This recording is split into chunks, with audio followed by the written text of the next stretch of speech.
Dengar kabar dipecat dari KAI, Rasman Arif Nasution beri bantahan, tegaskan mengundurkan diri. Rasman Arif Nasution membantah dirinya dipecat dari KAI. Kabar pemecatan dari Kongres Advokat Indonesia, KAI, sampai telinga Rasman Arif Nasution. Mantan pengacara Iklim Hakim tak terima disebut telah dipecat tak hormat. Rasman menegaskan bahwa dirinya terlebih dahulu mengundurkan diri. Bagaimana pengakuan lengkap Rasman Arif Nasution? Pengacara Rasman Arif Nasution membantah telah dipecat dari Organisasi Profesi Kongres Advokat Indonesia, KAI.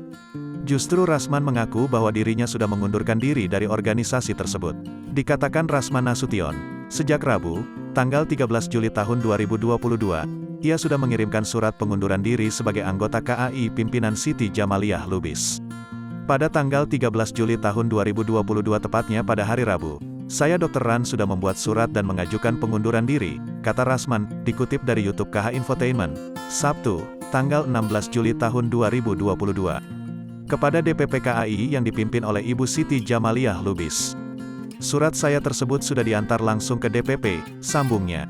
Setelah mengundurkan diri dari KAI pimpinan Siti Djamaliah Lubis, Rasman Nasution kemudian merapat ke KAI pimpinan Cucu Sanjaya Hernanto pada Kamis, tanggal 14 Juli tahun 2022.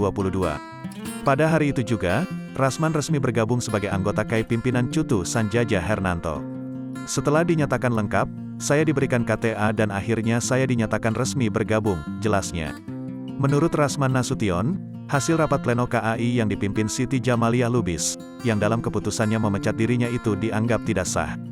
Dengan demikian pertanggal 14 Juli tahun 2022 saya tidak lagi menjadi anggota KAI yang dipimpin oleh Ibu Siti Djamaliah Lubis, ujar Rasman Nasution. Tapi saya telah beralih menjadi anggota KAI yang dipimpin oleh Pak Cucu, tambahnya.